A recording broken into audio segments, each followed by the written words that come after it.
major ways that you can transmit a respiratory-borne illness.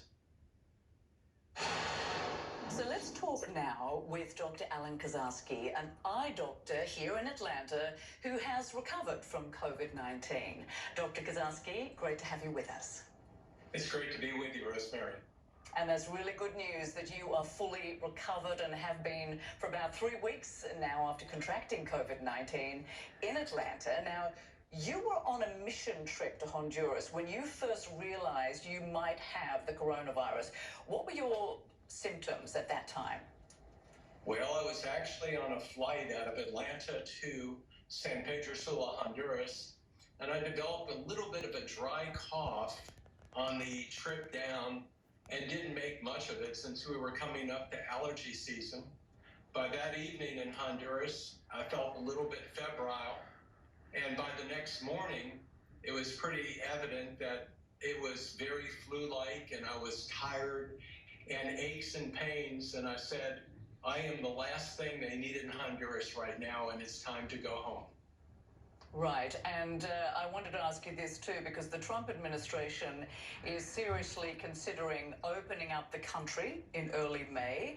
From a medical perspective, how viable do you think this is if we don't have extensive COVID-19 testing available, and if we don't have extensive antibody testing to check that workers are immune from this virus before they actually return to work?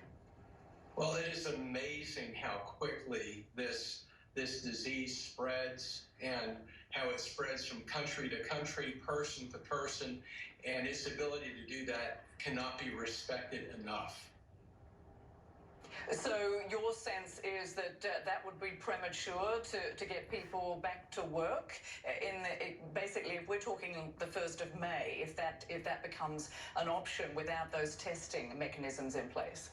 No, I think there's a lot of thinking going into this, and if we can test people for antibody, if that becomes an easily accessed test, and we can first put back to work the people that we know that were exposed, and that will be a huge number of people that have actually had this illness without symptoms and show the expected immunity and resistance to it.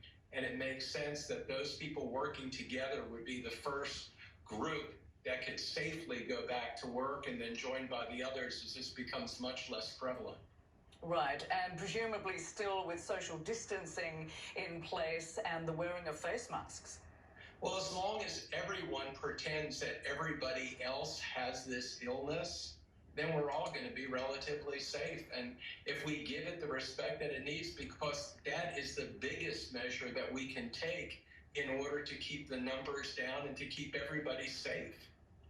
Right, and as a doctor yourself, you've seen your colleagues out on the front lines of this fight against COVID-19, battling to save lives, and in many instances working with depleted supplies of personal protective equipment and ventilators. How is it possible that they're still not getting adequate supplies of this protective gear? What's going on? Because President Trump keeps telling us at these daily briefings that lots of gear is being sent out. Where's that disconnect coming from? Well, I think, everyone might have been saying the words, and how many things in life do we become warned of that don't actually happen? And the fact that this actually happened took a lot of people surprised. It took a lot of people surprised, and the enormity of it, even the epidemiologists, I think, are a little bit surprised. During my whole career, for 40 years in medicine, I've been, we listen to epidemiologists and we think they're relatively boring and they don't really move the needle as far as medicine is concerned, but they have certainly had their week and months here as far as, what they've shown us and how important all of these basic measures are and what logarithmic growth really looks like.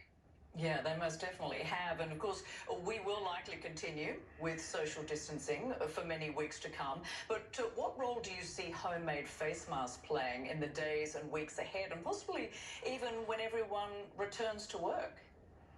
Throw in the kitchen sink, and every little bit helps. You have the distance, and you may not have the submicron barrier that you want in your face mask.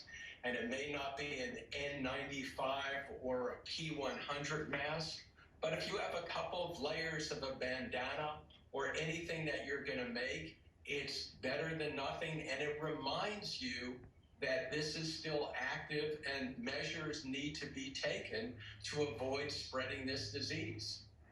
And Doctor, just finally, what's your message to anyone out there who's still not staying home during this pandemic crisis? The answer is this has to be so respected. This has to be so respected. I got off very easily, and I was thinking about this upcoming interview, Rosemary. And there I was a doctor. I was, in bed at home and coughing and febrile. And you don't think very much of this, and people may not respect it enough.